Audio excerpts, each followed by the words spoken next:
Deluxe Edition Network, also known as The Den, is an incredible podcast network that offers a wide variety of entertaining and informative podcasts. With a lineup of shows covering various topics, such as interviews with a wide variety of guests, history, music, relationships, true crime, and so much more. The Den provides content that caters to a diverse range of interests.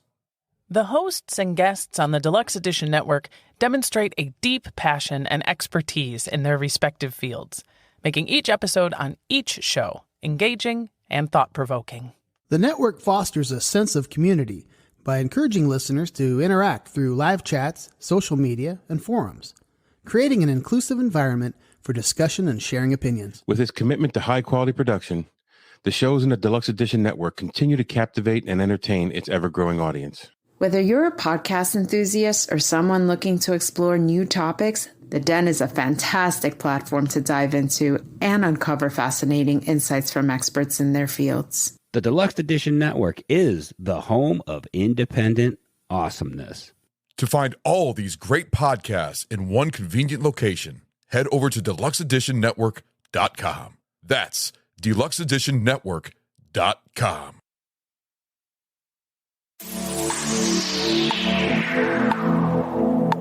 This podcast is part of the Deluxe Edition Network. To find other great shows on the network, head over to deluxeeditionnetwork.com. That's deluxeeditionnetwork.com.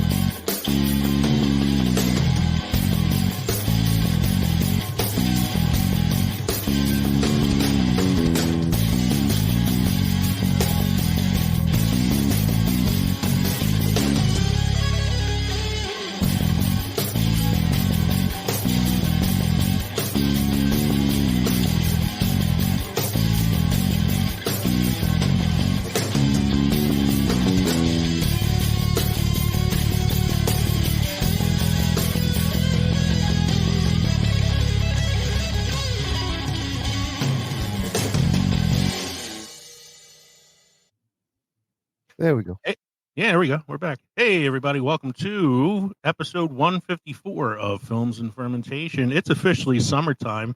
Kevin and I are going to be enjoying our, teacher-earned 3 months off and Summertime. and breaking Mike's balls about not having the summer off. And Breaking Mike's balls all the time.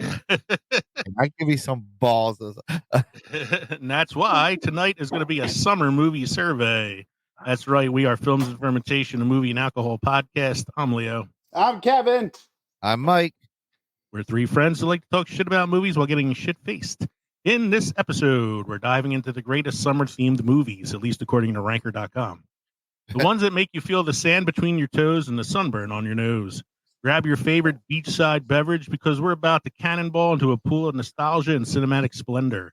From Jaws to Grease, these films have more summer vibes than a Jimmy Buffett concert. So sit back, relax, and let's sip our way through the best flicks that make summer sizzle. I'm not going to lie, that's a chat GPT. Don't forget to drop us an email at filmsoffermentation@gmail.com or visit linktree.com/filmsoffermentation to find all of our social media podcast links, including our new link on Reddit. Become part of the Films and Fermentation family by supporting us on Patreon or buying our merchandise at teespring.com. We are part of the Deluxe Edition Network at deluxeeditionnetwork.com. The Den. The Den will be hosting the second annual Denny Awards in September. All three of us are nominated for Best Male Voice on The Den, and I am nominated for Podcaster of the Year. Ooh, voting begins on July 1st. Voting begins on July 1st, and listeners are allowed to vote as well. As soon as I have information about where to go for the voting, I will let you know, and please come out and support the show. In the meantime, check out the Den's podcast of the month for June, HILF, short for History I'd Like to Fuck with Dawn Brodey. This is a wild promo, guys. Are you ready for this one? Are you ready for this? Hi, I'm Dawn Brodey, a comedian with a history degree and the host of the podcast HILF, History I'd Like to Fuck. Each episode, I am joined by a new guest who has brought me a subject from history that they want to know more about.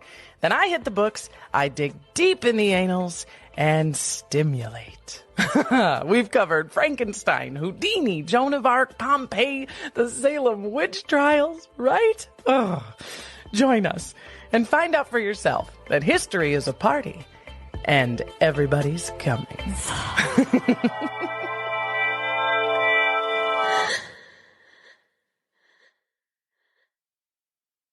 I don't know. I might want to guess on her shot. Yeah. I reach out to see if she wants to come on some point. Sounds like she definitely wants to come on. At least history. Yeah. Whenever I upload the new episode to Buzzsprout, I always have to click a little box that says explicit content so that it relays it on the podcast feed. We don't even have to say anything ourselves tonight for me to have to click that box now. Just thanks to that.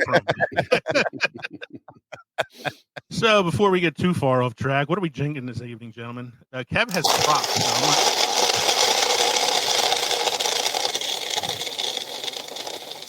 That is not. Who let him use, tools? There's not feedback or static on your end there, folks. That's Kevin's blender. You're making margaritas, huh? Making margaritas. Frozen margaritas. I this thought may about happen on occasion. I guess I'll mute when I have to make another one, but no, that's fine. I thought about that myself tonight. The frozen margarita. We have actually a frozen margarita maker, like a big blender thing. We haven't used it yet, and I was thinking about it. But I went something easier because I'm like, all right, summertime. I'm gonna go to one of my favorite summer drinks, which is a Mike's hard black cherry lemonade. Nice. And I have another one ready to go when I finish this one. Speaking of Mike, what are you drinking? I am drinking Devil's Backbone Distilling Company's Bourbon Orange Smash. Bourbon whiskey with triple sec and natural flavors. 7.5 alcohol by volume. I think for the first time in a while, all three of us are actually themed tonight. We all got that summer vibe going. Mike, anything special happened this week? No. How about this day? This week in film history. Well, since you asked, a lot of shit happened. Yeah. 1939, shooting begins on Paramount Pictures' Dr. Cyclops, the first horror film photographed in 3-strip Technicolor. Nothing to do with the X-Men. No. 3-strip Technicolor. That means it was blue, yellow, and red. Probably, yeah. Blended together to make the different colors. To make the green. Dr. Cyclops. I've never heard of this film. I thought it was just interesting that 3-strip Technicolor. So I question his medical degree. I know. I'm actually looking it up because I'm curious about it. I mean, he can't have any form of depth perception. Dr. Cyclops. Let's see. In Technicolor. The Thrill of the Year, starring Albert Decker and Janice Logan, a mad scientist working in the South American jungle, miniaturizes his colleagues when he feels his megalomania is threatened. So he is a doctor. Oh, I haven't seen this, but I know the film. I haven't seen this, but I know I've seen like clips of it on like other horror countdown things and stuff. Where'd Kevin go? Oh, he just got up and walked away. I went to IMDb and he disappeared. Apparently, his margarita might not have been that good. You all right, sir? You okay? Me? Yeah, I jumped over to IMDb and you disappeared. Oh, I needed a straw. So this Dr. Cyclops movie, I haven't seen the movie, but I know of it after looking at some of the photos on IMDb. It's about a mad scientist who shrinks people, and then like the whole movie, he's like hunting them down and stuff. I might have Where's the Cyclops part come into it? He's got like these really thick glasses, kind of makes it look like he has like one eye. Oh. It's only an hour and 17 minutes, which is pretty common for horror films of the 30s, so I might have to check that one out.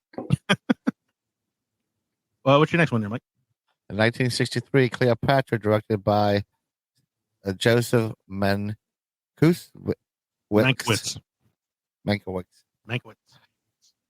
And starring Elizabeth Taylor and Richard Burton, premieres in New York. Then, most expensive film ever made. Yeah, it was. Let me see here. The production cost for 1963 was $31 million,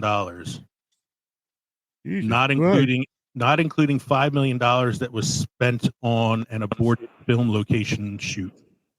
So it was technically $36 million in 1963. So that would be, adjusted for inflation, today's budget would be $363 million in change. That's an expensive fucking movie. Mm-hmm. And it doesn't even have the Avengers in it. Wow, it had Richard Burton and Elizabeth Taylor, which were like the Avengers of the 1960s. The funny thing about it, too, is despite that enormous budget, it was also a flop. Wow. It did not make its money back at the box office. No. Well, that was a lot of money to try to make back. I know. It was 1963. What's the next one there, Mike? 1967, You Only Live Twice, fifth James Bond film starring Sean Connery. Screenplay by Ronald Dahl, premieres in London. I did not know that. That the writer of Willy Wonka and the Chocolate Factory wrote a James Bond film. You Only Live Twice. Was this the fifth one with him? When was the last film he did, in the 70s or like 80s or something? 80s. 80s, right? 'Cause he did one at the same time as Roger Moore. Yes. Yeah.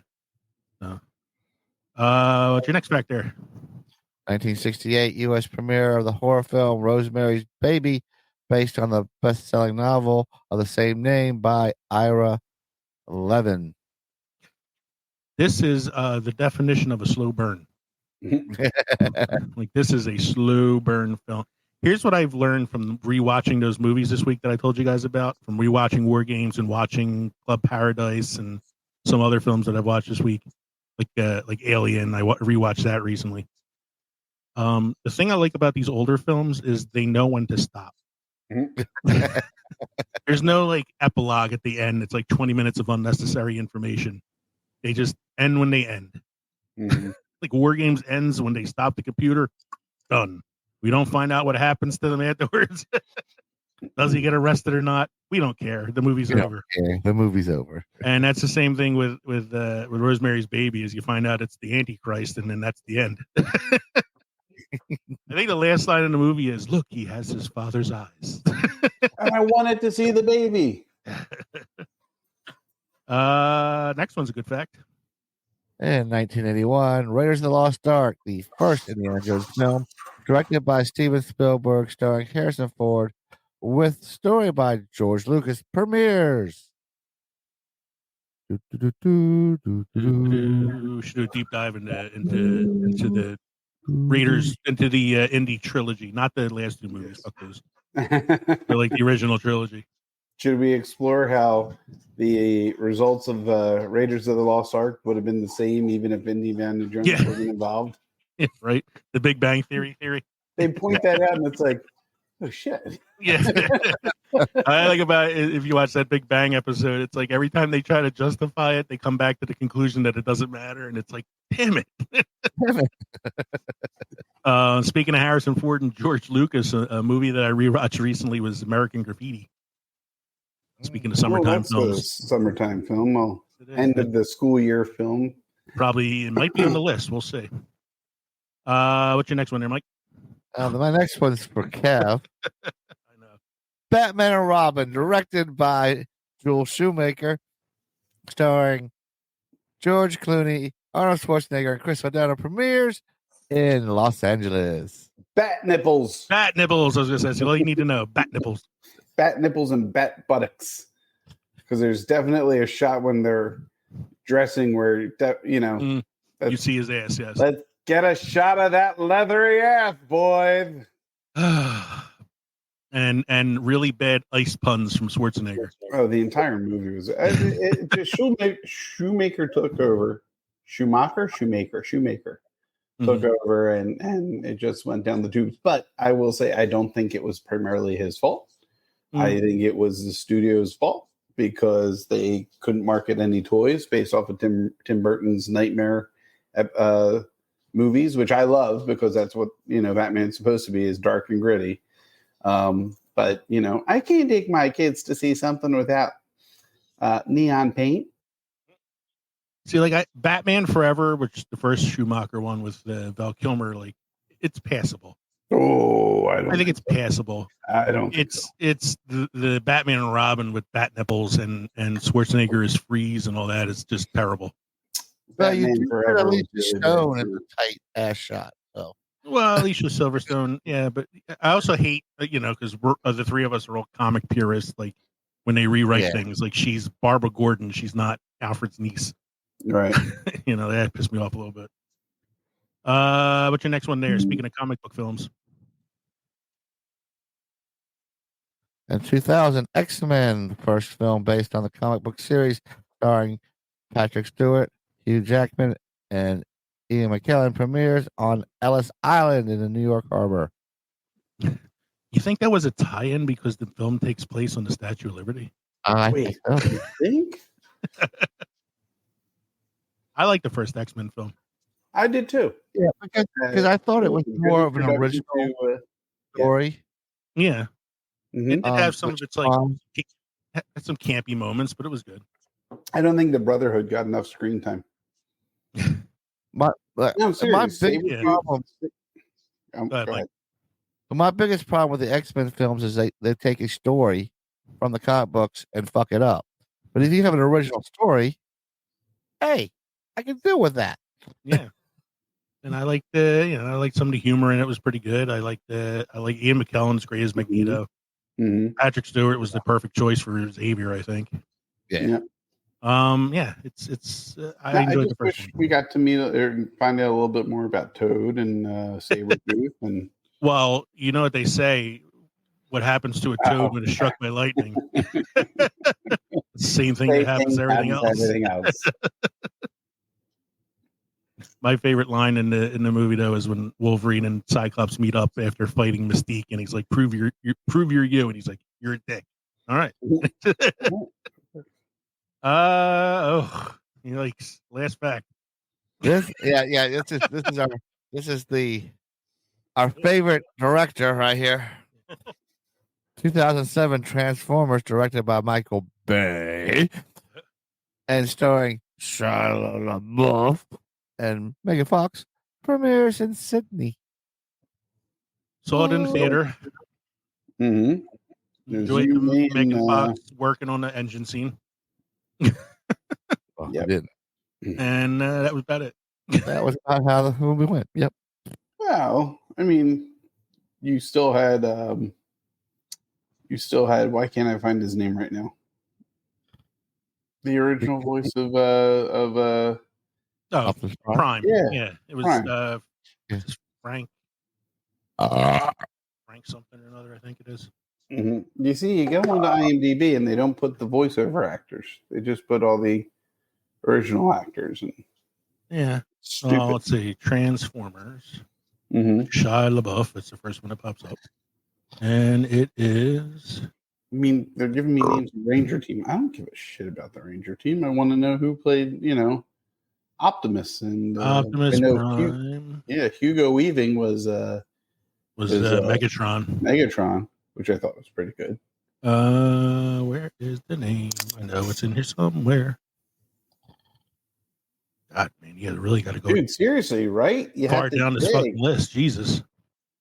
You have to figure the Optimus Peter Cullen. You have to figure that Optimus Prime's like the main goddamn character. Right. Exactly. He's 38th on the call sheet on IMDb. Well, actually, Bumblebee is actually the main robot in that one. Yeah, he doesn't. He barely has a voice in the movie. He has no voice, but he's seen the most. Here's what I don't understand about Michael Bay Transformers. You know, when they turn into the robots, it's barely discernible what they look like. They don't look like the cartoon Transformers, which were pretty cool. Mm-hmm. But then I think it's the third film or the second film, there's a Transformer that turns into a hot chick. And that's the second one. If you can make yourself look that much like a person, why turn into a car? Because now you're in like Terminator 3 territory. All right, I'm analyzing. It's going to turn into a Mountain Dew machine. Too much analysis for product a bullshit placement. movie. Too much analysis for a bullshit movie. Let's move on. Mike, you have a must-try beer or craft destination for this evening? I have us a must-try beer. It's the Finest Kind IPA from Smutty Nose Brewing Company. The 6.9 ABV Finest Kind starts malty through pine-scented hops are very much in the mix. The medium orange in the glass, hazy and unfiltered like most of the brewer's beers, with bitter orange peel hop aromatics emerging as the beer warms. On the palate, the beer totally changes. A cutting bitterness secures top spot, regulating the toasted biscuit to a supporting but very present role. There you go, boys.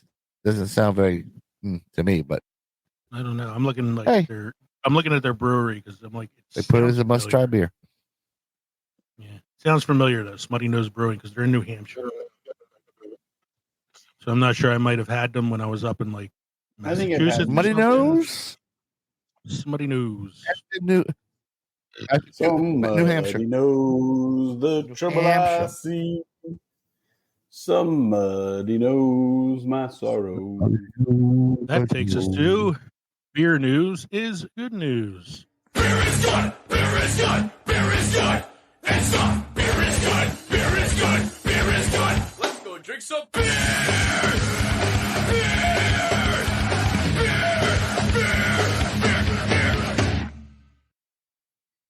Hello, everybody. Welcome to Beer News is Good News. So, something close to our hearts, gentlemen. Jason and Travis Kelsey are teaming up as co-owners for the Ohio-based Garage Beer. The NFL brothers announced that they were now part owner of Garage Beer, which is based in Ohio, which is where both Kelseys played college football for the Cincinnati Bearcats. Jason was quoted as saying, "People crave quality and simplicity, and Garage Beer nails both for me. We are light beer drinkers, and Garage is the best light beer. For me, the brand fits my lifestyle, and having a few beers is a great excuse to get the neighbors together." The beer is currently sold in Ohio, Kentucky, Tennessee, Indiana, Pennsylvania, Wisconsin, Michigan, Illinois, Missouri, West Virginia, Idaho, Montana, and New Jersey. We're going to have to look, gentlemen, with plans to expand into dozens of new states this year. It comes down to quality for me. I think everyone knows that I like to have a couple beers now and then. So being an owner of Garage Beer and heavily involved in making... Jason Kelsey likes beer? Jason Kelsey, I know. Shocking! Is exciting, man. That was from Travis, the tight end from the Kansas City Chiefs. We've heard of him once or twice in passing. The company says the brothers will be involved in every aspect of the business, including brewing, distribution, sales, marketing, and national expansion efforts. Garage Beer is a 4% ABV, 95 calories, and 3 grams of carbohydrates light beer served in 2 varieties, classic, regular, and lime. So that's something we'll have to try. I am eager. I am out for that. I am Team Kelsey. I will be eager to give that a shot, even as a regular beer. And speaking of regular or real beer, wrestling legend Hulk Hogan is entering the ring. Oh, good. I love when they play commercials while I'm reading the news. I'm looking at the website too right now. Real American Beer is bringing America together one beer at a time, says Hulk Hogan. Is hoping the country to unite the country with the launch of Real American Beer, a premium American-made light lager. Hogan, the iconic WWE Hall of, I want to call him WWF, but that's just me. WWE Hall of Fame wrestler and global icon, spent years entering the ring. Sorry, my dog's having a panic attack on the windowsill. Molly, give it a rest. Sorry.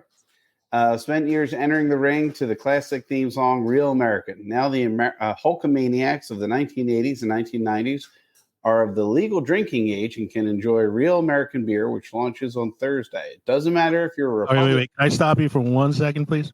Yeah. I want to point out the difference between the Kelsey Brothers beer and the Hogan beer. Kelsey Brothers beer is, we enjoy beer. We enjoy bringing people together. We enjoy having it on a hot summer day. We want people to enjoy it too. Mm-hmm. Hulk Hogan's beer is, it doesn't matter if you're Republican or Democrat. It doesn't matter what sex you are. It doesn't matter what race you are, where you're from, or what you believe in. I got a beer that's going to bring America back together, brother. One beer at a time. How much fucking ego do you got to have? I'll stick with Stone Cold's beer then. I was going to say Stone Cold did it already. Go ahead, Kev. Hogan said he will always enjoy settling beef with other wrestlers over a beer because understanding each other's differences can help avoid conflict. He hopes Americans will use his new beer to do the same exact thing. Enjoy settling a beef over a beer. I remember him kicking dude's ass in the ring instead. I don't know. Look, I got a folding chair and I got a beer. Which do you want to use? Sir? Now, if Bradshaw Farouk came out with a beer, it'd be called Damn. Yes, and I would drink that. Beer's going to bring America together, brother.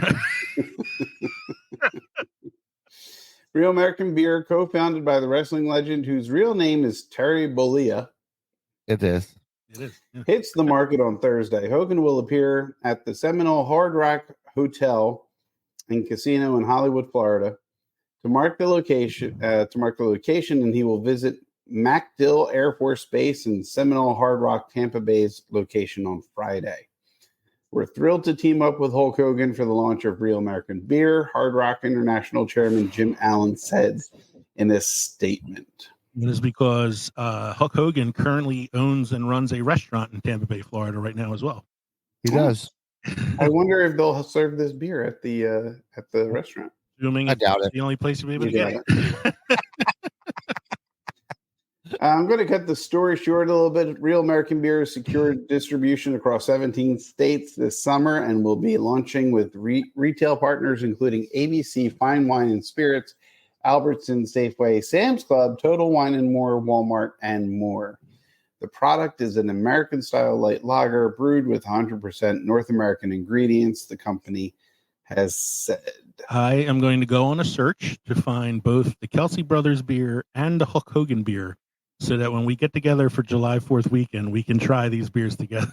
That sounds good. I am one Real of the American Beer is 4.2% alcohol by volume. That's not real American. Should be about 8 points, about at least 8%. Bringing America back together, brother. Real beer should get your clothes off without you knowing about it. Oh God! So that was beer news. Is good news. It was pretty good news tonight. That was fun. Yeah. I only had some good news.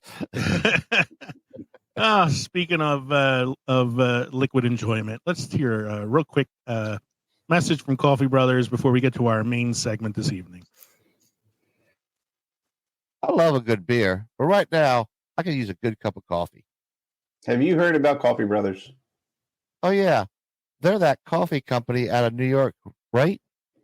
Well, they're more like a coffee wizards of New York City. They source these amazing seasonal blends and single origin coffees. It's like a flavor adventure in every cup. And get this, they roast everything in small batches. None of that mass-produced stuff. It's like each bean gets the VIB treatment. VIB? Very important bean. Sounds fancy, but is it worth it? Definitely. Plus, they're a two-person team. I mean, that's dedication right there. Two brothers, one mission to caffeinate the world. And right now, you can save 10% on your order. I mean, who doesn't love a good discount? All right, you've convinced me. Let's get some Coffee Brothers now. Coffee Brothers, where every cup is a sip of perfection. Save 10% on your next order with the code FNF10.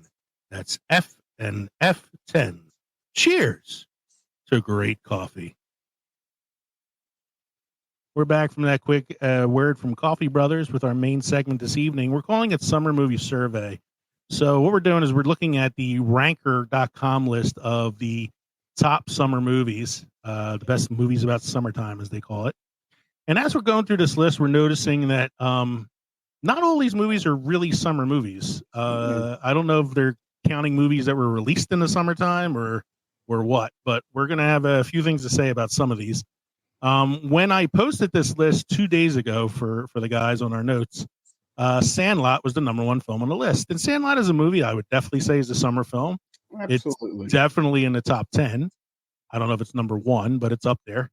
But as of today, the ranker list has changed and Sandlot has dropped to number 6. Instead, today's number one, according to Ranker for summer films, is Forgetting Sarah Marshall. Now, I like the movie. It's funny. I don't know if it's a summer film. It takes place in Hawaii, but it doesn't necessarily mean it's summertime. It's always summertime in Hawaii.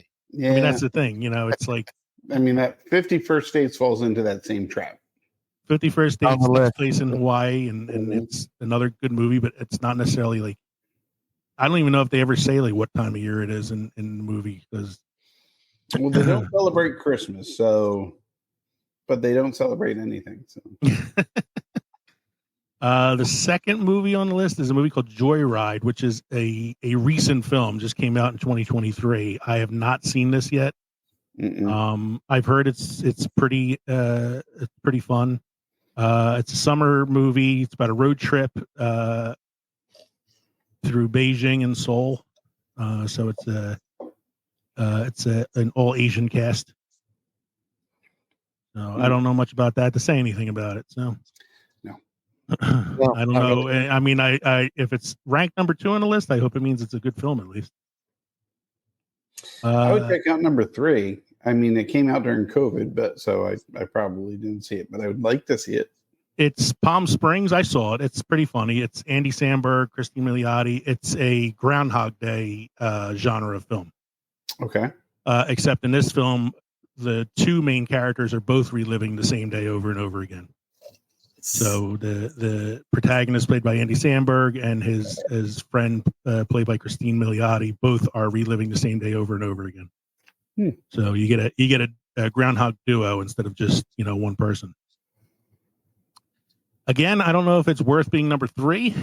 I have to watch it again just to see how I feel about it. Over number 6 is Sandlot? No. Yeah, over number 6, Sandlot. Sandlot should still be like towards the top, I think. Number 4 is Lady Bird, which is Saoirse Ronan. I've seen this film. It does take place like towards the end of the school year. It's a coming of age comedy, a little bit of dramatic stuff to it too. Good movie. I don't know if I would put it on my summer movie list because it's not exactly about the summer itself.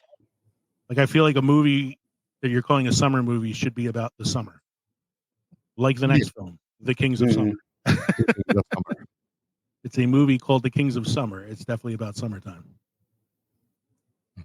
Set against the backdrop of Ohio woods, this coming-of-age tale brims with the essence of teenage rebellion and summer freedom. The film's whip-smart dialogue and heartfelt performances captivate audiences, cementing its modern indie classic charm. Again, another one I'd have to watch a couple more times before I can definitively rank it in the top 10. I need to watch it at least once. Now, for me, The Sandlot, which is ranked 6 on the ranker list. It was number 1, as I said 2 days ago. It should be in the top 10, possibly in the top 5. It's a film I've seen a million times. It's a film that's highly quotable. It's obviously in the summer because it's all about baseball. Yep. It's coming of age in a way. New kid makes friends in a neighborhood. Yeah, it's got what's his name, James Earl Jones in it, saying the word baseball again. Baseball. If you've never seen The Sandlot, where the fuck you been? Yeah. You're missing out on iconic sayings such as "You're killing me, Smalls," and "You play ball like a girl." You eat your mama's toe jam, and you like it. Oh, you bob for apples in the toilet. I love when he talks about the kids at the end, and he's like, Bertram got really into the '60s, and we never heard from him again. The next one on the list is 500 Days of Summer, which Kevin and I were talking about this off air. Just because it has summer in the title doesn't make it a summer movie. In fact, wasn't Zooey Deschanel's character's name Summer? Yes. Yes, that was where it came from. Oh, are you trying to say like the Summer of Sam is not a summer movie? Yeah. If you want to call Summer of Sam a summer movie, then so is Zodiac. Well, it does happen in the summer. Exactly. Not one I pop in at the family barbecue, though. Yes, but they put Do the Right Thing later in this list. Do the Right Thing is a summer movie. It's not one I'd pop on at the family barbecue, but so 500 Days of Summer, just the title alone tells you it's 500 days. It's not all going to be summertime. That's a year and a half. There's a year and a half. Christmas, a winter in there somewhere. Yeah, there's definitely a fall at some point. Actually, it ends with him falling for a girl named Autumn. Exactly. And this is the next movie on the ranker list at number 8 is arguably to me the number 1 movie on this list. I think you can make the argument for it. If not number 1, definitely a top 5. And that is the 1986 Rob Reiner directed classic written by Stephen King, Stand By Me, starring Will Wheaton, River Phoenix, Corey Feldman, and Jerry O'Connell. Was this a full-fledged novel or just a novella? It was a novella. It was one of his collections that he published in the 80s, and the name of the short story it's based on is called The Body. Yes. And it's kind of like semi-autobiographical. It's similar. It's like something to do with like a story he remembers from when he was a kid, and some of the adventures he and his friends had and all. He also says it's one of his favorite movies ever adapted from his work. Sick balls, Chopper. Who do you think would win in a fight, Superman or Mickey Mouse? Or not Mickey Mouse, Mighty Mouse. Mighty Mouse. And he's like, "Are you kidding me? It would never happen. Superman's a real guy. Mighty Mouse is a cartoon."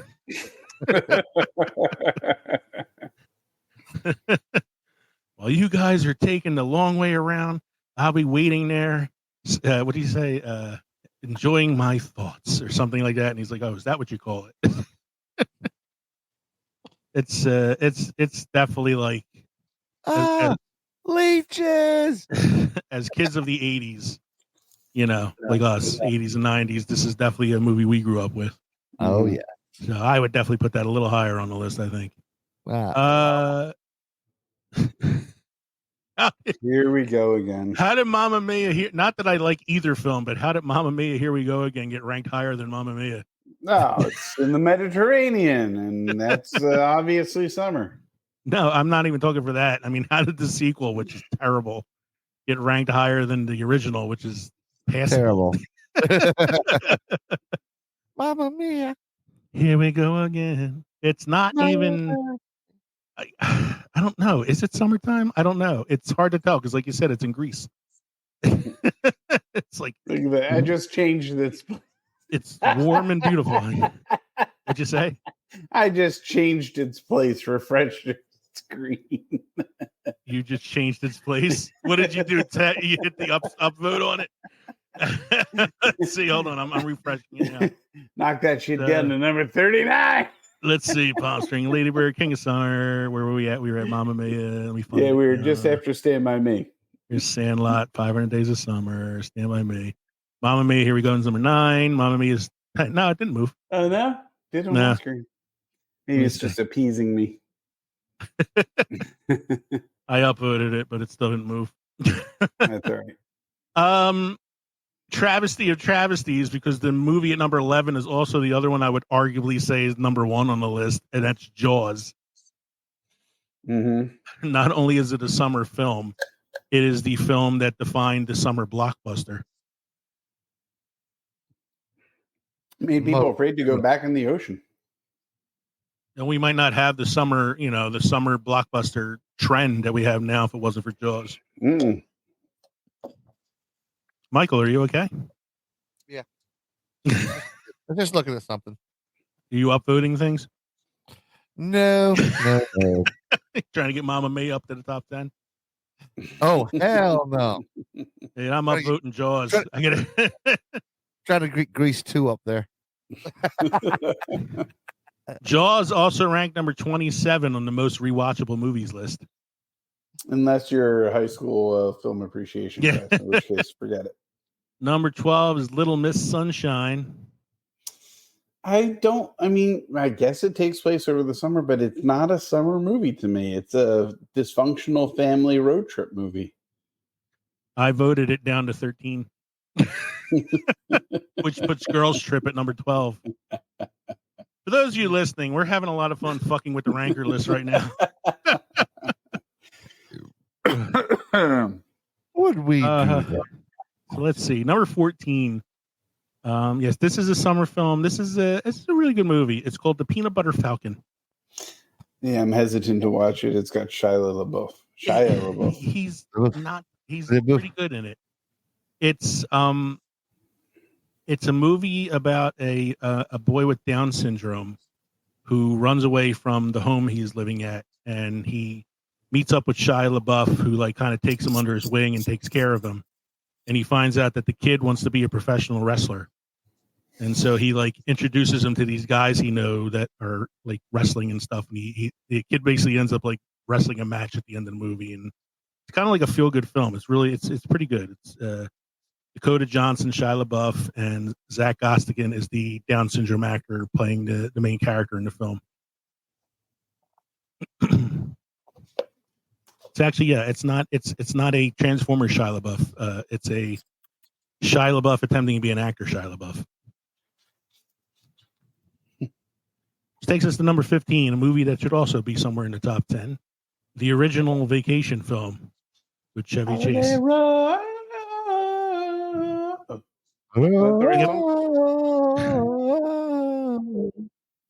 This is Wally World. Yeah, this is the quintessential summer movie. It's National Lampoon's Summer Vacation, basically. Mm-hmm. I mean, they just call it vacation, but it's the summer vacation. As they drive across country to try to get to Wally World. Sorry, folks. It's closed. Moose outside. I told you. I'm upvoting this. Let's see what happens. Absolutely. Gave it an upvote. It hasn't moved, though. Nope. Although it is number 32 on the ranker list of the best movies of the 80s. You voted this to number 13. Yay! We got to move Vacation is moved to 13. Yay! Number 16, The Sisterhood of the Traveling Pants. Girls who share a pair of pants. Yeah. So when the other one has it, the other 3 don't have it? Well, when one's wearing them, apparently the pants magically fit whoever wears them, no matter their size. Because they're all the same size, right? Really? Yeah. No, they're not. They're all different sizes. Saying the pants magically fit the person, no matter their size. Ah. The pants have some sort of magical quality to them. So you mean I used to try to convince girls in high school that I had magic pants too, but it never worked. Would you like to see what's in my magic pants? My magic pants. I have a genie in here. I would like to discuss it with Don Brodey on the HILF podcast. I have a genie. Rub it. Make it come out. Number 17 is a Wes Anderson film, Moonrise Kingdom. I really like this movie. This is good. It's a very funny one. It's definitely a summer film about 2 young kids who think they're in love with each other, and so they run away together and try to live off the land. Got the usual Ed Norton, Bill Murray, quirky Wes Anderson performances in it. Number 18 is Wine Country. Don't know this movie. No. Got a who's who Well, of SNL cast members in it. Well, I did a downvote on it. It went down to 24. So that brings Goonies up to 18 now. No. Number 19 is I upvoted number 19 Goonies.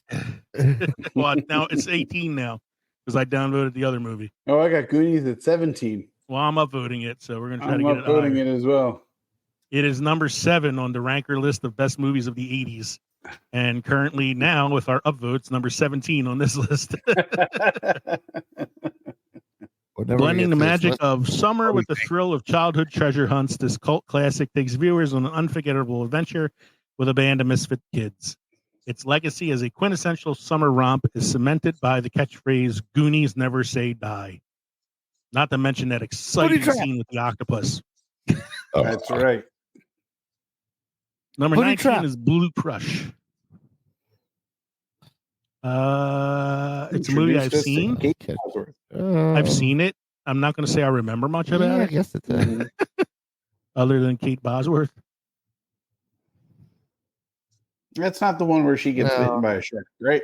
No, you're thinking of I can't think of the name of that movie, but it's about the surfer girl who gets her arm bitten off. It's based on a true story. Yeah. I don't know the name of the movie. I know Carrie Underwood's in it. Dirty Dancing, number 20. Is this? I guess it's a summer film. Movie. Yeah, it's a summer movie. Say what you want about it. If not, you don't have to be a fan of it. It's definitely a summer film. I mean, it takes place at a ritzy summer resort, country club, in the Catskills. Top 20 isn't bad for it. No, I think that belongs in the top 20. It works. Number 37 on the best movies of the 80s. Mm-hmm. Grease is number 21. Now, Grease, not a summer movie. I mean, they're in starts school. in the summer. You see them on summer vacation at the beginning. That's how they meet. At the school, and ends at the end of the school year. This to me is more of a school comedy. Yes. Than a summer film. I love Grease, but I think it doesn't belong on this list. I have to downvote it. I'm sorry. I agree. That puts Adventureland at number 21. This is a summer film. Mm-hmm. It's a quirky little indie film. Stars Jesse Eisenberg, Kristen Stewart, and Ryan Reynolds. Set in a nostalgic 1980s amusement park in Pennsylvania. This summer dramedy beautifully captures the awkwardness and excitement of youth. The film was warmly received for its heartfelt storytelling and impressive performances by its cast, but did not do well at the box office. So it's that's why it's kind of considered a little bit of a cult film at this point. Woohoo! Number 22. I just moved. You got it up. I just moved Great Outdoors. Great Outdoors. I'm upvoting it too. Hold on. Number 29 on the greatest 80s films. Let me see where it goes on. I have to refresh the list. Hold on. Let's see. Where is it at now? Because I upvoted it too. It is now refreshing on me. Refresh. There we go. Mine's stuck at 21. It is. Folks, you are seeing the manipulation of a ranker list live. Great Outdoors is now number 20. Next time we do a live show, let's do this. Great for the ranker Outdoors needs to be the top freaking 10, damn it. Great Outdoors is now number 20 thanks to our manipulations. Yeah, this should definitely be in the top 10. This is a movie. What? Whenever, I voted once. I voted once and it went up. No, I voted too and went up to 20. So it's a movie where if Katie and I are sitting around and we're bored, we're like, hey, you want to watch a movie? And we'll be like, what do you want to watch? She'll be like, Great Outdoors. We're like, okay. So I've watched this movie 100 times. It's a summer movie that's not your typical summer movie. It takes place in the mountains as opposed to the beach, Mm-hmm. Leah, we went to the beer. We went to hello. It was the Chamonix Creek. Chamonix Creek. We watched it in the Chamonix Creek. We went to Chamonix Creek. Yeah, the three of us went. Yeah. Mm-hmm. Well, we watched it. We didn't hear it. We watched it. We quoted it because we brought Pat along too. Yeah, this is a highly quotable, silly, summer comedy. Stars Dan Aykroyd and John Candy. It's probably my favorite John Candy film. Yeah, like Kevin said, it's not your typical summer film because it's not a beach film. It takes place in a cabin in the Canadian wilderness. These are about people from Chicago who go on vacation to this little cabin in Canada and getting all kinds of hijinks involving, bald-headed bears and. And this is a good John Candy, but it's not the quintessential John Candy. I think that's Uncle Buck for me. Yeah, I said it's my favorite John Candy film. I didn't say it was like John Candy's best. I think John Candy's best film. Uncle Buck's good. Plane, Trains, and Automobiles is another good one. Well, that's another good one. But as far as like summer films go, this is it. And he's another one that. What's the other one he's in? Summer Rental. Summer Rental is another one that should be on this list somewhere. It is. It is on there. Good. Yes, because it should be. So we got dropping to 23, Dazed and Confused. I mean, this takes place over the summer. It's like the end of like a high school year. Grease dropped to 24. The Way Back's number 25. Yeah, did you just watch this recently? In the Heights? I did. It was on television, and it was something I know my wife would watch with me. My wife would watch with me. It is good. Sam Rockwell does an amazing job of just being like Mr. Funny, sarcastic guy, and Steve Carell is honestly an asshole. Did another really good job. Number 26 is Caddyshack. That should be higher. Movie? It is a summer film. It is. It's a kid. Yeah, but it takes place during the summertime. Because the kids caddying over the summer. I guess that's their job. That's their job. Now, I have less argument about Caddyshack being on this list than I do the next one, Point Break.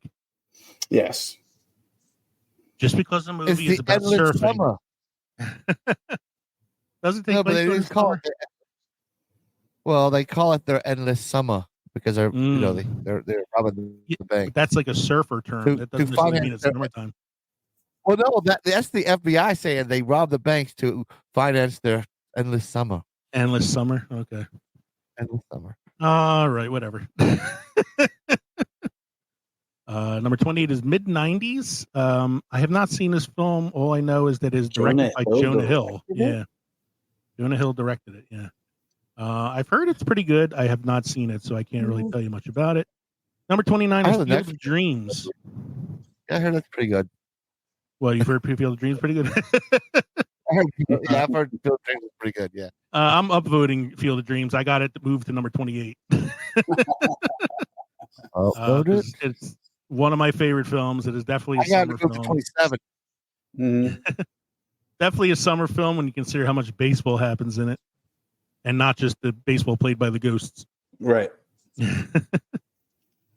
Oh, here's a good one, Kev. Number 30, Weekend at Bernie's. Weekend at Bernie's. That is a summer movie. I upvoted it. It didn't go anymore. Is number 40 on the best comedies of the 80s. Wine Country dropped all the way to 31. Thanks to us. We got a High School Musical 2 at 32. We're dropping that shit too. Oh, I did a downvote. I did a downvote on High School Musical 2 at number 32, and it dropped to 59. Oh yeah, I downvoted it. It said 65. I'm having fun with this shit now. Let's see. Booksmart. This is a good movie. Booksmart's a good movie. I saw this recently, but it's not a summer film. Booksmart does not take place during the summer. It takes place during the school year. It's directed by Olivia Wilde, too. Yeah, it's a good movie. It's a really funny movie. All right. Stars Beanie Fieldstein, who is actually Jonah Hill's little sister. How about that? My Girl. That should be higher. I remember seeing this in 1991. I was 13 years old. Mm-hmm. And when he dies of the bee stings and all, and she like melts down at the funeral, like I cried like a little bitch. Yeah. That movie got me. I upvoted now, it. It's been a while since I've seen this. This takes place during the summertime, right? I mean, that's I believe summer of '72 in Pennsylvania. Yeah. Hot Summer Nights, number 34. Don't know this film. American Graffiti, number 35, which I just rewatched. Good film. That's such a good film. George Lucas could really write a movie when he fucking wants to. When he doesn't let a script get in the way. Yeah, it was such a good movie. Call Me by Your Name, which is a Timothy Chalamet film. Don't know much about it. Hey, Mamma Mia, here we go again. Fell to 37. Mamma Mia, here we go again. To Kill a Mockingbird's number 39. Is that a summer movie? Is it? Yeah, maybe. I mean, but isn't there a school play where somebody plays a ham, she's a ham, or Jeb's a ham? I think it takes place over the course of the whole year because it's a long trial. Right. But yeah, like this is not one I'd throw. I love this movie. It's one of the It's a great ever movie. made. It's a great book. I'm not throwing it on at the family. Yeah, but I would. No. Oh, this next one is a High School Musical's number 40 now. Number 41 is Summer School, which should be higher on the list. Vote it up. About this one earlier. Summer School. I just upvoted it. Didn't move anywhere. I upvoted it and it went nowhere. I upvoted it and it says, "Did you know Summer School fans also upvoted What About Bob?" On this list. Oh, when I think summer films, I think of Alfred Hitchcock's Rear Window. No. Good movie. I'm not downvoting. I'm not downvoting it because it's Hitchcock, but I don't know if that's a summer film. Oh, here we go, Mike. I know what you did last summer with your girlfriend, Sarah Michelle Gellar. It is a summer movie.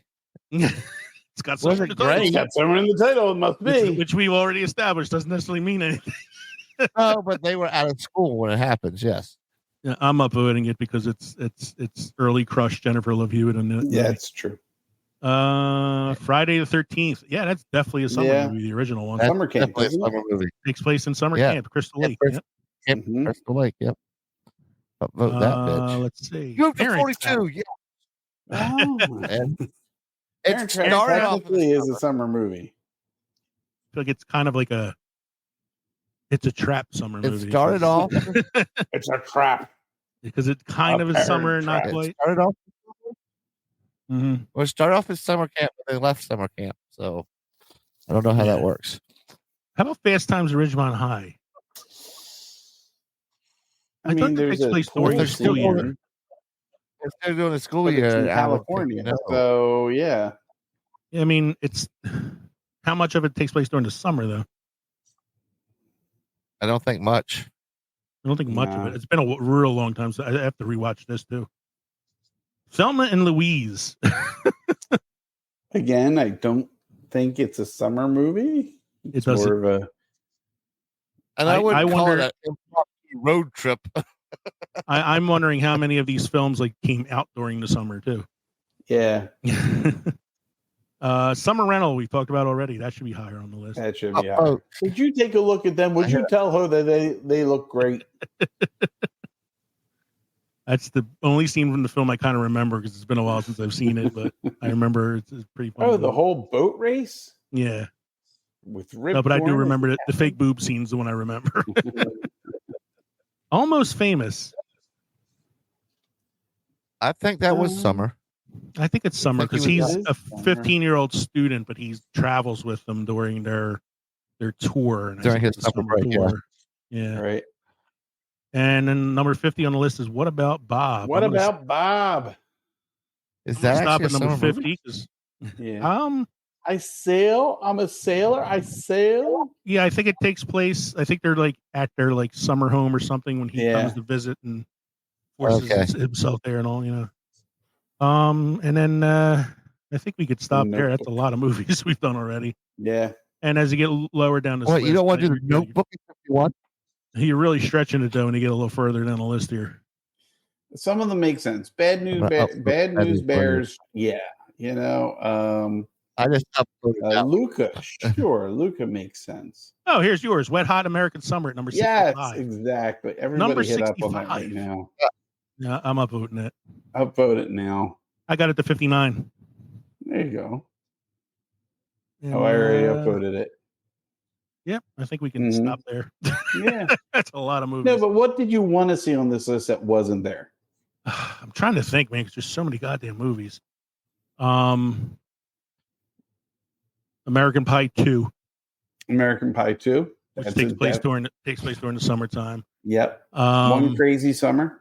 One Crazy Summer. Trying to think what else. like some of the movies we talked about should be higher on the list. Like Sandlot should be higher. Stand By Me should be higher. Yeah.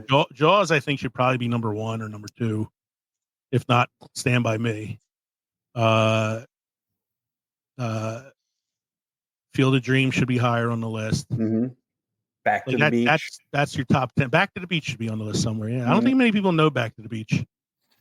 It's a quirky movie. It was done in '89. It brought Annette Funicello and Frankie Avalon back together. You know what they're missing? What? They're missing Cocktail. Cocktail's a good one. Yeah. I'm laughing because I'm thinking about Stand By Me because they make a joke about Annette Funicello in that movie because they're talking about how big her breasts are getting, and he's like, you can see the F and the O are like further apart from each other. They're not even that. It's A and E are getting farther apart from each other. Trying to think what else, man, because there's so many movies. It's hard to say like what's not on the list. Because like then I'll watch a film and be like, shit, I should have said that one. Should have been on the list.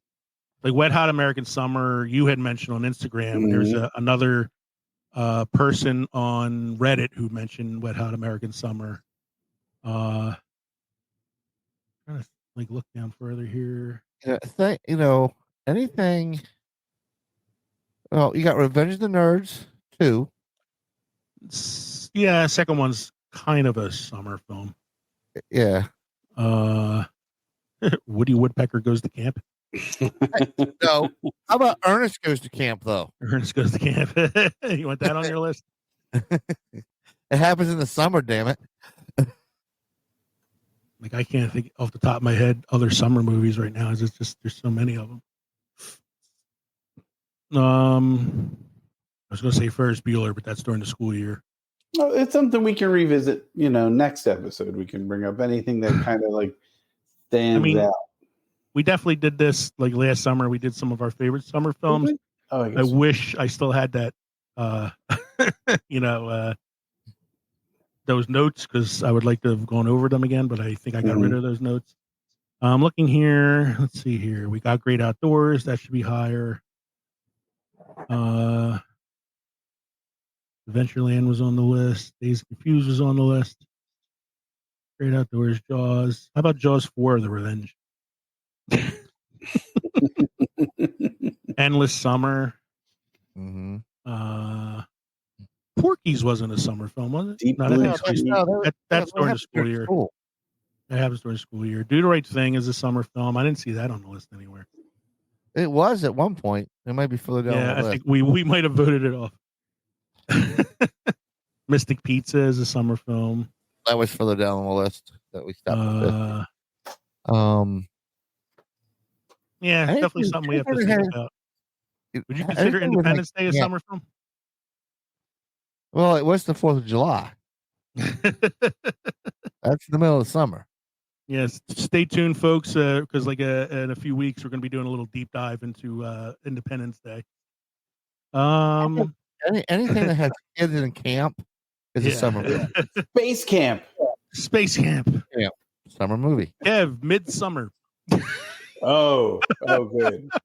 Yeah, how about Midsummer Night's Dream? Midsummer Night's Dream. Yeah.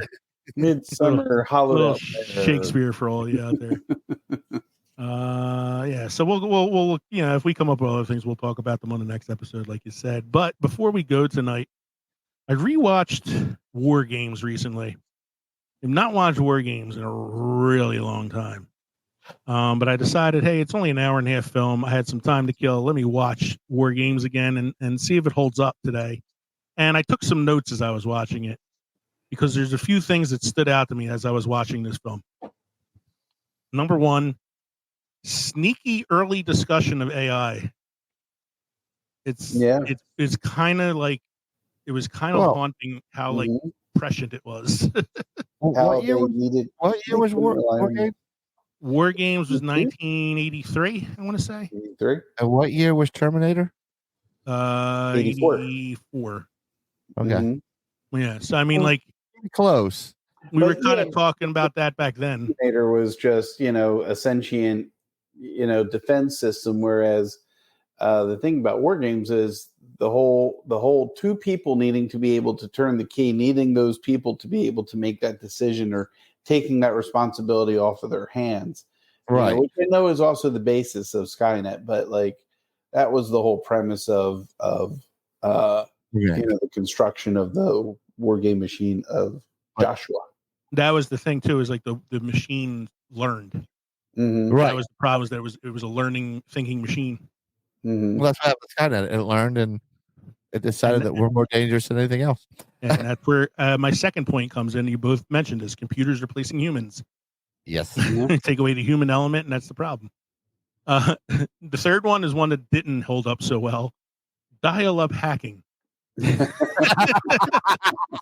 To hack into the computer, he had to put the phone on like the thing and then dial in. Modem on the modem and dial in that way. But look, for the time, that was it. Nobody had that kind of personal computer at that time. And even though he was a computer hacker and a tech nerd and all this stuff, he still had to go to the library and use the Dewey Decimal System to find out information to discover the guy's password.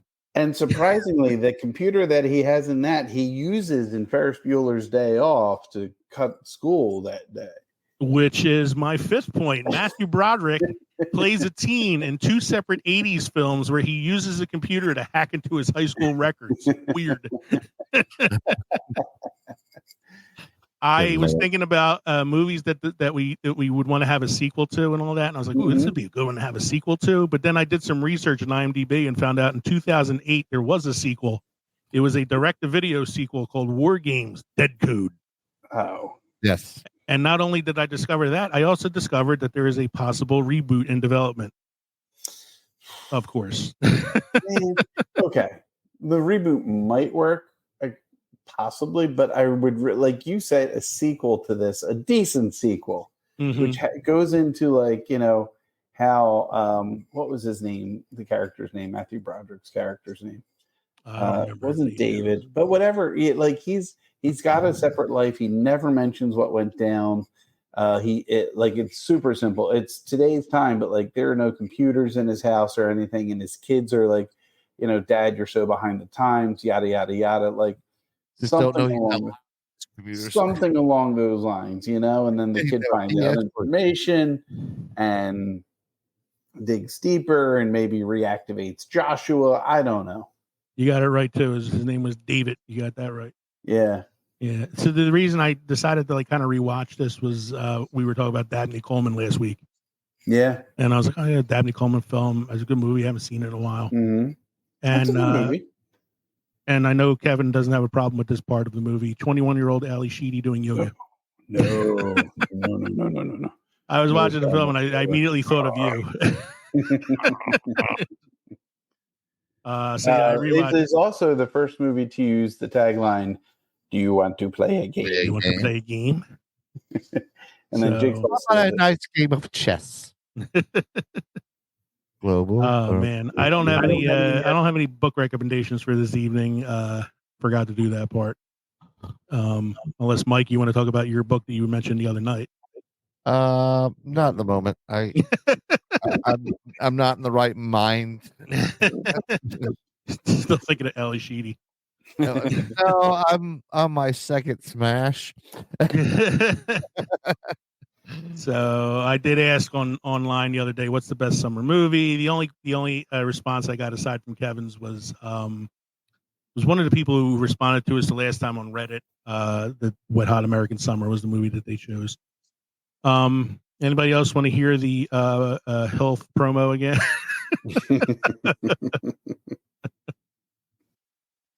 All right, everybody. Thank you again for joining us tonight for the insanity that was episode 154, Summer Movie Survey. We had a lot of fun upvoting and downvoting shit on Ranker. We hope you enjoyed listening to the podcast as much as we enjoyed recording it for you. Don't forget, you can email us at filmsandfermentation@gmail.com or visit linktree.com/filmsandfermentation to find all of our social media and podcast links. We're on Reddit. You can support us on Patreon, buy our merchandise at teespring.com, or find us on the Deluxe Edition Network, The Den, at deluxeeditionnetwork.com, where you can find also the podcast of the month for July, History I'd Like to Fuck. possibly the best promo of any of the promos I had to run for the Den so far. Don't forget to stop by the crossroads between Pickled and Fermented for episode 155. We're going to be taking a look at our favorite film soundtracks. So next time around, each of us is going to pick our list of movie soundtracks that we really love to listen to. In the meantime, I'm Leo. I'm Kevin. I'm Mike. You've been listening to the Films of Fermentation podcast, everyone. Cheers. Cheers.